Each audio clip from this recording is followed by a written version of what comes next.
Welcome to another episode of Waves of Wisdom. Today in this episode, I am going to talk with a prominent figure in the speaking industry, Mr. Andrew Bryant, who had been a past president of APSS Singapore, as well as some other associations. He's an author of 4 books on leadership, especially known as a self-leadership evangelist. Welcome to my podcast. Absolutely my pleasure. Andrew,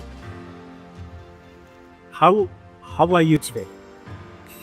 Oh, well, the superficial answer to that question is always amazing.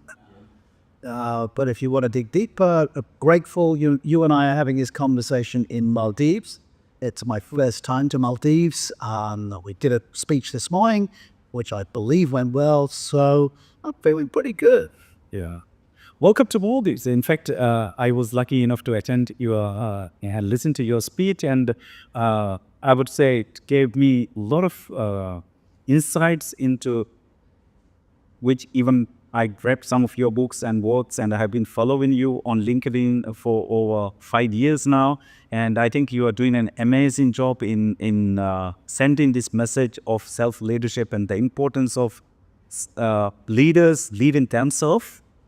I think that was your message today as well, right? Sure. Can you touch base on your workings and what you are currently doing in this space? Well, I think the thing that always motivates me with an audience is to get people to wake up and take ownership of their own lives. So the way I see it is that we have a choice. A lot of our life, we're a passenger. Things just, we don't choose our birth. We're born. We don't get to choose our DNA, our early schooling, and so we're generally on this set of railway tracks. And there's some point in your life. There's a moment, there's an epiphany, a wake up where you start to take ownership and you start to take agency towards living your own life. And that requires a level of courage because we're born into frames of nationality, religion, your parents wanting you to be a doctor or whatever. And you've lived somebody else's narrative. And to choose your own narrative and to live that truth, it's empowering. And the people that help to do it are doing amazing things and carrying that forwards. So, that's my mission. Wake up. It's your life. Nobody's going to ride up on a white horse and rescue you. You have to decide yourself what you want to do, and you need to have to go out and get that, right? And I've done that. I've practiced what I preached, and I'm living the dream. Wonderful. And Andrew, I also know that you are not really a speaker, or you didn't intend to do what you are doing right now when you started your career. In fact, you were trained in physiotherapy, I guess, at the beginning, right? So tell us a little bit more about what was your childhood dreams and what was your career aspirations, and at what point did you pivot? So I remember, at infant school, my mum had come in for a parent-teacher conference, and she was kind of proud of me, and I was like, well, why? She said, well, the teacher was very impressed, that you had, you painted a fireman and said you wanted to be a fireman, and when asked why, it's because I wanted to help people. So clearly that was a theme. As I got older, I thought I wanted to be a doctor. I was a pretty good science student, went to an English grammar school, and so, well, okay, I'll be a doctor. But then they merged my boys' grammar school with the girls' high school before my A-levels, and I'll leave it to your watchers to be curious about what distracted me. But I was distracted. I didn't get the grades for medicine, but I got into physiotherapy. And I'm very grateful for that because physiotherapy is a very practical science. We help people, rehabilitation. But what I took away from physiotherapy was observation. As a physio, somebody has a hip operation and you watch them walk afterwards and you can identify which muscles are not working, or a footballer has twisted their ankle, or a ballet dancer is getting repeated injury, and you have to watch them to see what they're doing to diagnose that and then offer a solution. And the maxim in medicine is prescription without diagnosis is malpractice. And so when I did the pivot was when I moved from England to Australia, and I'd helped sports teams to win. And I'd shifted from rehabilitation to more sports psychology or training and preparation. And I helped a sports team win, forgive me, and the managing director of the sponsoring company, sports sponsored by business, he called me up and said, "You helped my team win. Now come and work with my management team because they need some work." I went, "Well, okay, I could probably do that." And I went in with the tabula rasa, the blank slate, and I just watched. And I could see from their communication and their behavior, and I could map out, these are some of the issues you've got. And he said, "That's exactly what we've got." And then I designed a program to address those issues, just as a way I would coach sports people. I coached leaders. And it worked. A surprise to me, I wasn't surprised to him, but it was a surprise to me. It was a nice surprise. But I had some imposter syndrome, right? Because I wasn't trained as a management consultant. So after a couple of these assignments, because he referred me to a friend who referred me to a friend, I thought, well, I better get the right certification. And our certification is such a frame. You have to have the right piece of paper, right?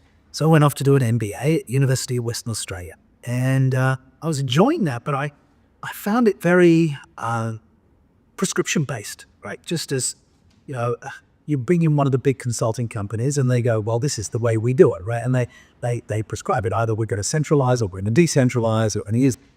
So I started arguing with my professor of organizational leadership and psychology.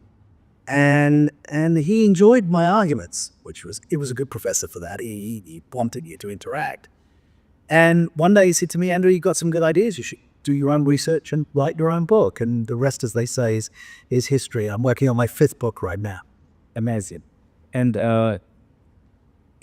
this is you are English by birth, and then you went into Australia. I think this is where you got from, where you are accent from, right?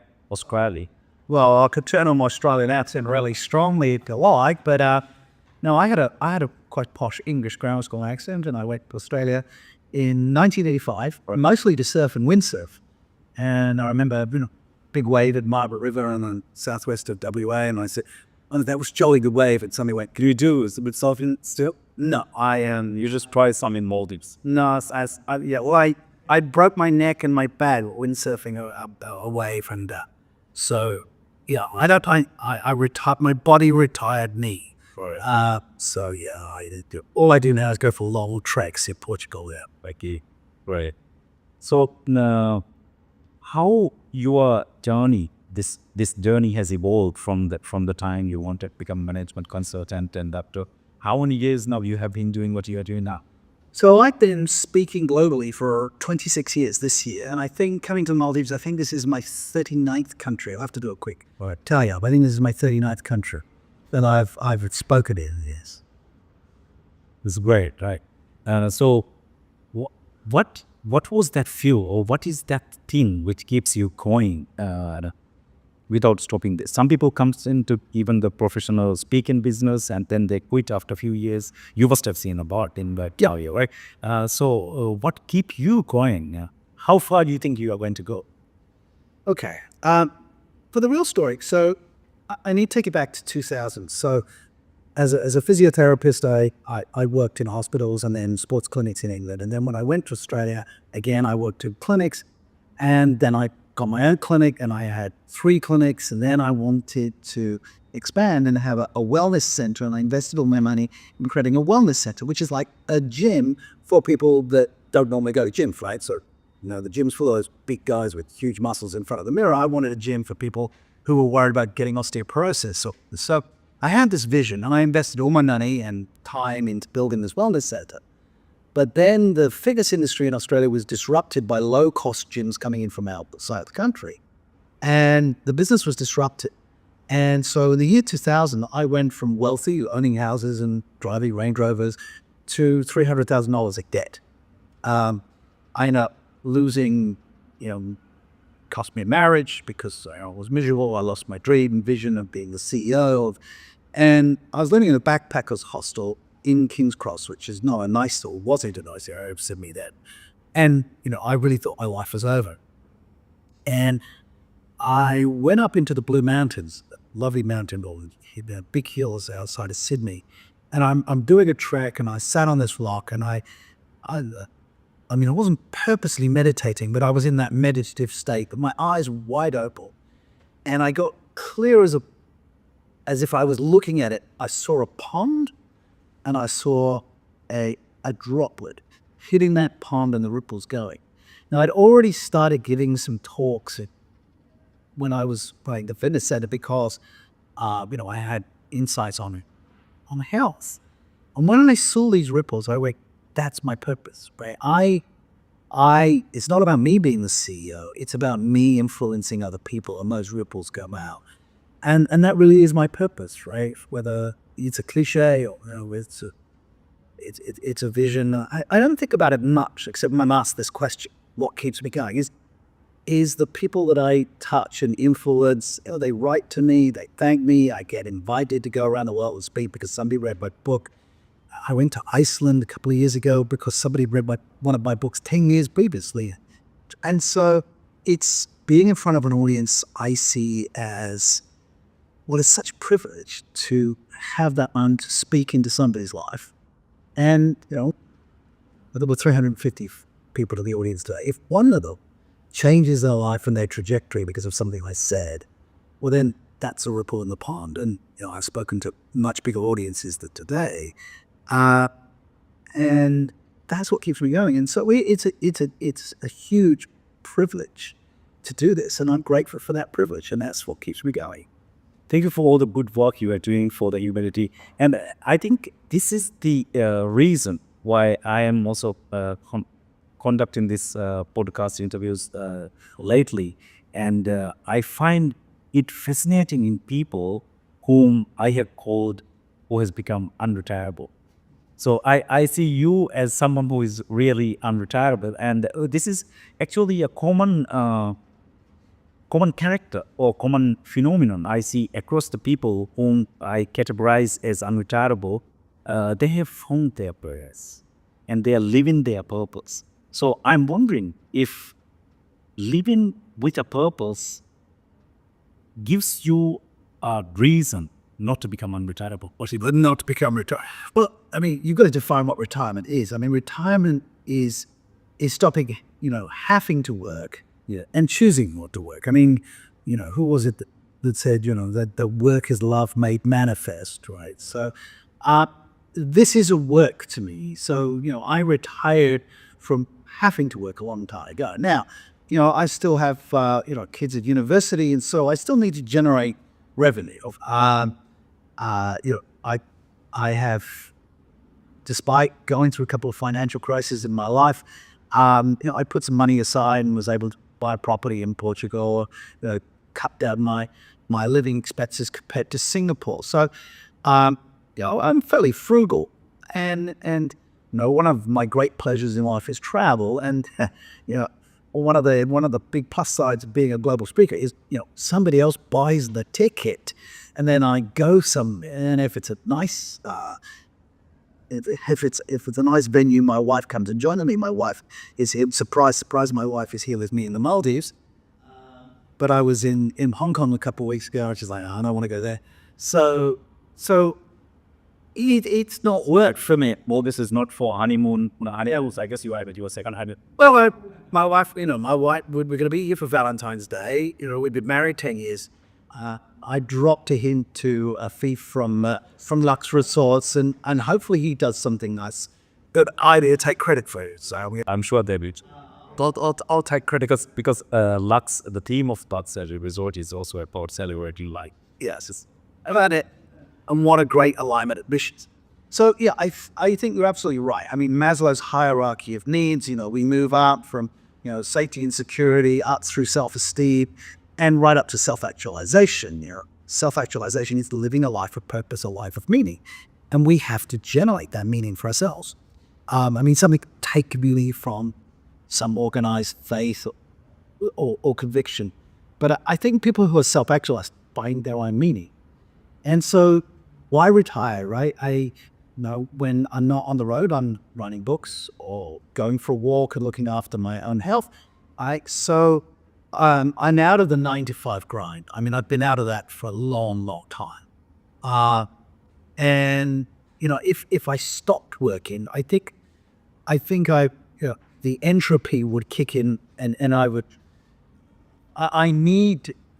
gave up alcohol 18 months ago, for health reasons. I was finding it was starting to slow me down. I wasn't recovering like I used to, and I had a health checkup, and they said, "Oh, it's probably a good idea, that you lose some weight." And I went, "Well, I can't lose weight and drink, because when I drink, I like the cheese, the wine." And making those intentional choices. So as we speak, I'm version 6.3 of myself now, which is or 63. And so I expect to be around, late 80s, early 90s minimum. And so I could keep doing this. I could keep traveling. I can keep speaking, and now we have virtual. I don't even have to leave my house to talk to people. We're talking Maldives, and people are going to be watching this from all around the globe, I imagine. So no reason to stop. And I think nothing worse than to just sort of sitting on a sofa, watch TV, and be a passive consumer. What a sad end. I think you are right. This is where a lot of where next generation X and and even Generation Z going forward will I think very differently about retirement than the baby boomers and thinking. But you have adopted, I guess, right? So with this new technology and everything.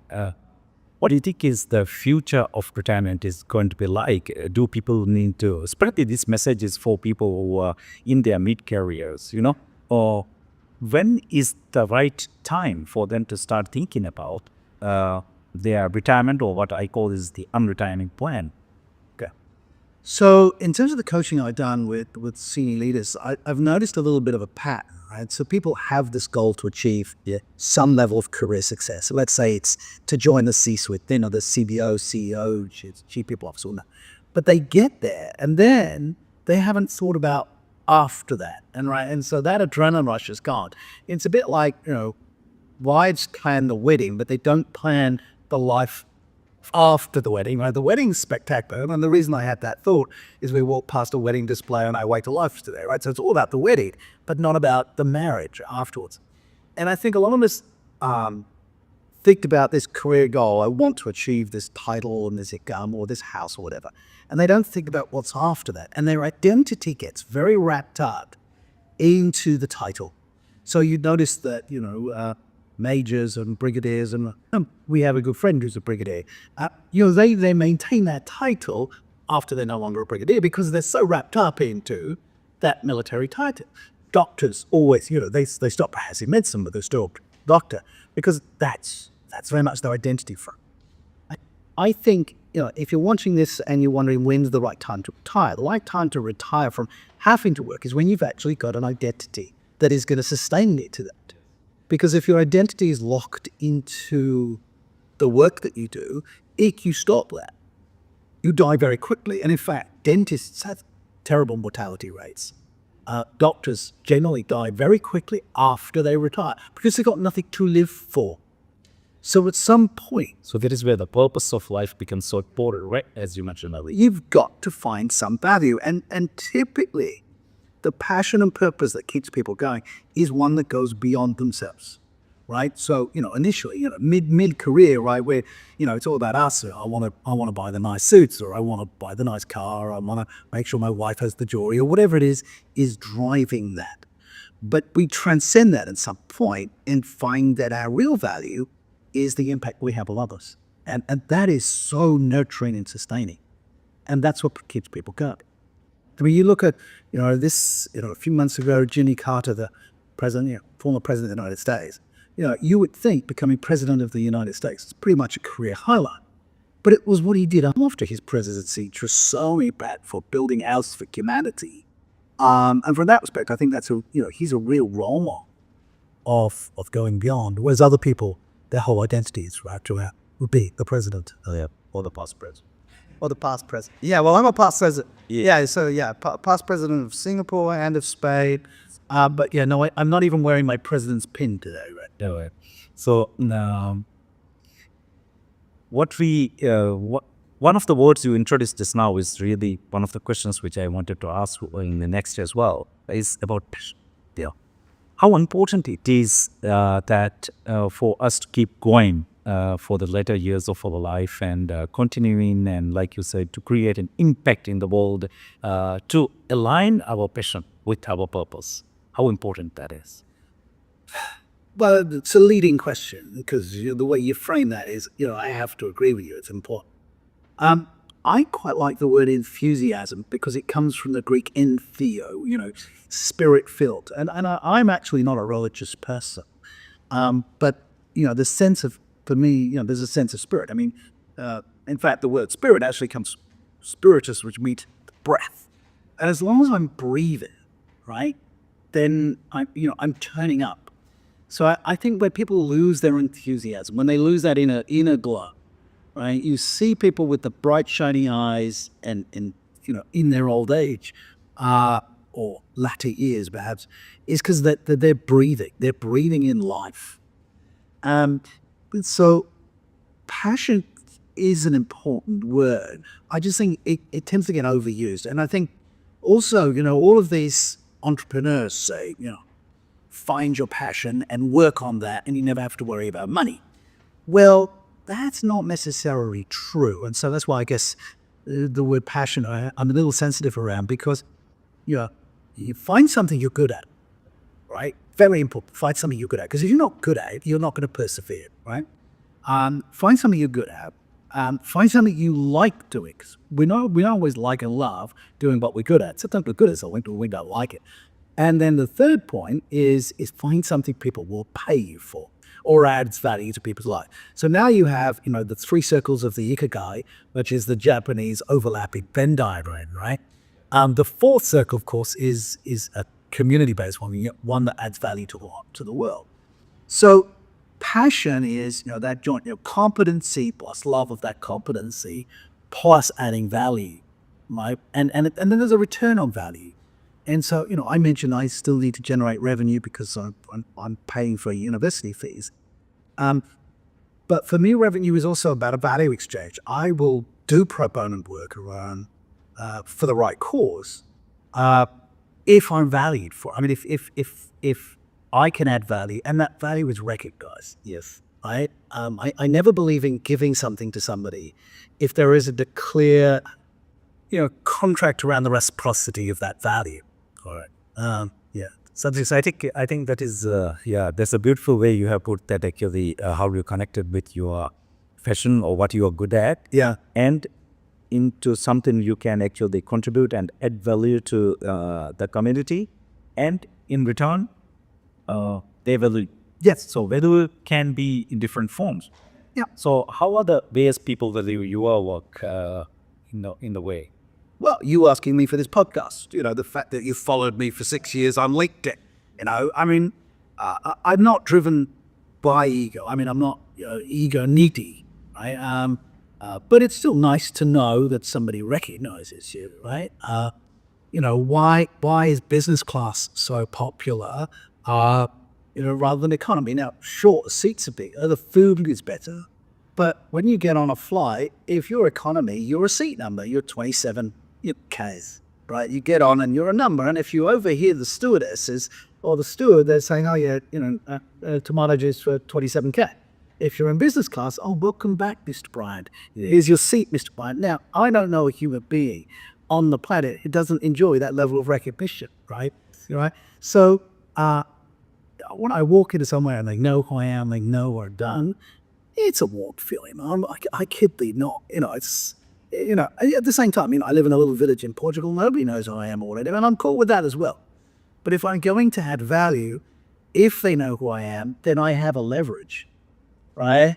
That is because I already have the ethos, and I have that executive presence capital or influence capital to make a difference. So, yeah. Yeah, and also it is important that when we talk about unretiarable person or unretirement. It's going forward, of course, like you said, if you haven't invested in stocks or real estate or some ways of getting some passive income, you also need to keep on making some money. And one of the best ways is, I guess, adding wealth to others, so they will pay you back even in financial terms. Is it? Yeah, absolutely. And yeah, and then there's relationship. And I mean, I think the very important thing, right? So, we know from research, and when I wrote my 2012 book on self-leadership, there was a whole section that actually in the US publishers took out because there was kind of an inverse curve around, an upside down bell curve around religion. And we find that people who have researched their own religion and, really thought about, this is my faith, this is what I'm going to practice, have high self-leadership. People who've chosen to give up on any kind of organized religion, generally actually are quite well educated on the texts of their religion, that they chose their practice, but they chose their apostasy. They chose to reject religion because it's a thought process, right? So they have high self-leadership. The people who are just going to church or mosque or temple because that's what people do, actually have quite low self-leadership, right? Somewhere they are like culturally with this. Yeah, but they're culturally with it just because, so they're not challenging us, right? So I think when we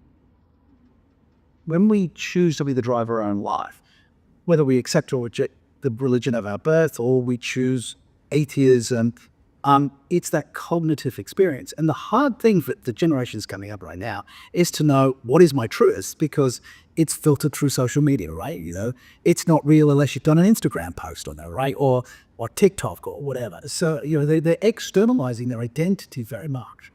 And the real work of being a human being as opposed to a human doing is who am I and what value do I add, and what's important to me, irregardless of those external criteria, right?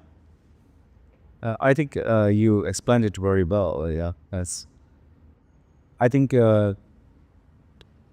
we are in the middle of our conversation, and it will be unfair for me not to ask, and also not for my audience, if I don't ask about your upcoming book.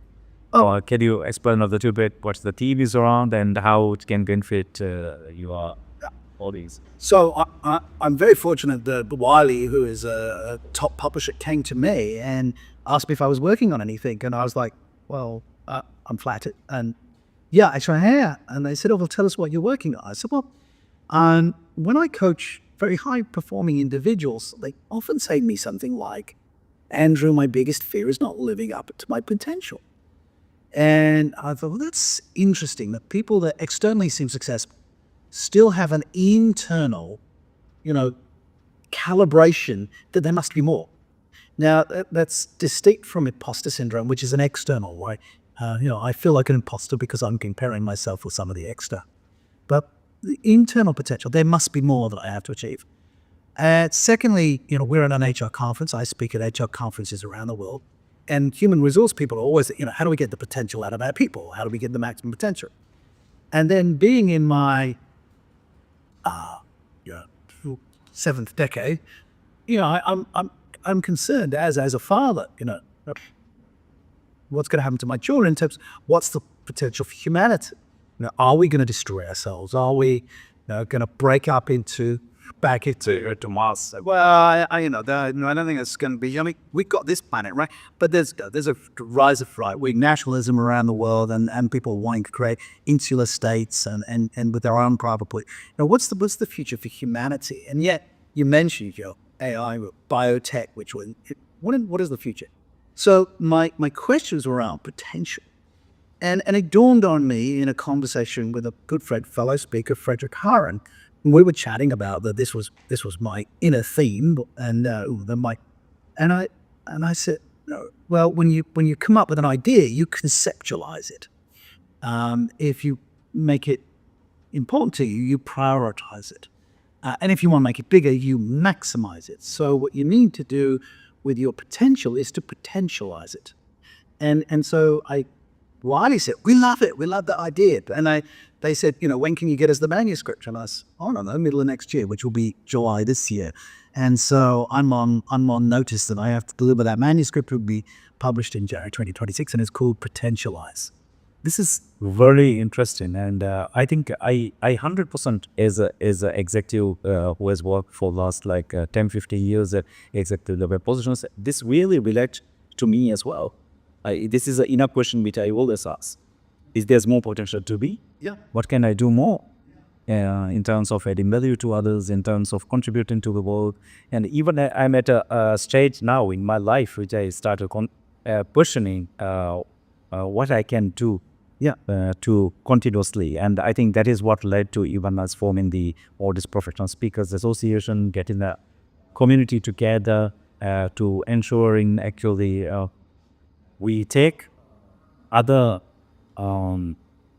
people who are interested in a leading life of potential. I will highlight it with us when we go along. I think I'm really, really excited to this book and read the book. I'm sure my audience as well, they will be very much willing to look forward for how to potentialize themselves, I guess. What will this book be need to high level or executive level people who are in their career, and how can it relate to my topic of becoming unretireable? Oh, well, I think it's very correlated to your topic because you're living a life of potential. You're not going to retire. I think retirement it really is a thing of the past. I mean, it really was. You worked X number of years and retired at 65, and then it changed. What's beautiful about the book, from my perspective, is because I'd only got an idea when Wiley came to me. Typically you write the manuscript and then go to publisher and say, "Will you publish this?" They came to me, and so I went, "Okay." And it's quite nice that I don't have a fixed idea. So I've been interviewing people around the world. I've interviewed adventurers. I've been experts, Paralympians, gold medal winners, gold, and people who've really maximized their potential, and asked them some tough questions about how they perceive their potential. And what's come out of that is a model and some strategies that, as people read the book, people who have struggled, what is my purpose? What is next? What is possible? I think there'll be some inspiration in terms of, somebody else has done it, so therefore I can do it too. And also, some ideas on potentializing, because there's nothing worse than the number of people who say, "No, I wish I'd read the book." And I'm like, "Well, why don't you?" Right? And just the other day, somebody said to me, "Oh, what you said really resonated. I had this similar experience, and this happened." And I said, "Well, have you written a book about it?" And they went, "No." Well, when are you going to start? And they were like, "I hadn't even thought about it." So I know they say everybody's got a book in. So that is like an untapped potential in here. Well, yeah, it was a her in this particular case. It was a her in this particular case. Yeah, I mean, we all have a story, right, Dave? And as speakers, we're storytellers. And we heard from one of the speakers today at this HR conference about there'll be libraries, but there should be human libraries. So they going, seeing people, and listening to their life story, and just as podcasts are going, you're tapping on my experience. Hopefully, my experience will help somebody watching this, listening to this, that it gives them an inspiration or an information to act and become or potentialize themselves. Exactly. Yeah. So that is about the theme of my current book, which I'm also working on, which is Unretireable, and which hopefully will come out and before end of this year. So, but my this podcast, Waves of Wisdom, will continue, and this is one question I ask from every person coming on my podcast. What is that one wisdom, one which you have got and which you like to pass on to the next generation? Well, you'll find this funny because I'm not particularly religious, is that I have a personal mantra that blessed are the flexible, for they shall not be bent out of shape. And, as a young man, I was struggling and grinding and, trying to find my way in the world. And I would be very reactive. And even some people maybe watching this might have, seen me in a much more reactive alpha male mode. And now, the wisdom of age is, blessed are the flexible. I can find different ways of getting there. I don't have to force. And, if you force it, you break it. And the Navy SEALs, the U.S. Navy SEALs have this mantra that slow is smooth, smooth is fast. And so, I really think that if you feel like you're struggling, that doesn't mean give up. But if you're struggling, find a way. The Brazilians have a different word. It's called jogo de cintura, which is the flexibility of the game. And you see this in America, in Brazilian football. Won the World Cup 5 times. So that beauty of the Brazilian football is it's flexible, it's fluid. And for me, that's the wisdom. I grew up British and, we're very rigid and organized. And yet life is not like that. Life is fluid. Life is weird. And that's the wisdom. I think that's a fantastic wisdom, and now I know the secret of one of my favorite sports teams, Brazil. I always support them on match. I'm in both cups, and now I know the secret because they are fluid, so they can find a way around to. So it's a good analogy, I think, where you can hit the goal. So. Andrew, what will be the final words from whatever we had discussed and from your book and everything, what you can do? Want to tell our audience? Well, I thought that was the final word. These I wouldn't want to tell the audience either. All right. Right? So, and the reason being is, but if you tell people something, they don't pay attention, right? I don't like to be told. Do you like to be told? None of us like to be told. We like to discover. And so if you like to discover, if you want to find the truths, is just be curious. And be curious. Keep your eyes open, right? There's the answer's there. Something more often than not, the answer's inside you. All right? So reflection or observation is, I'm not going to tell you what to do. You know the answer.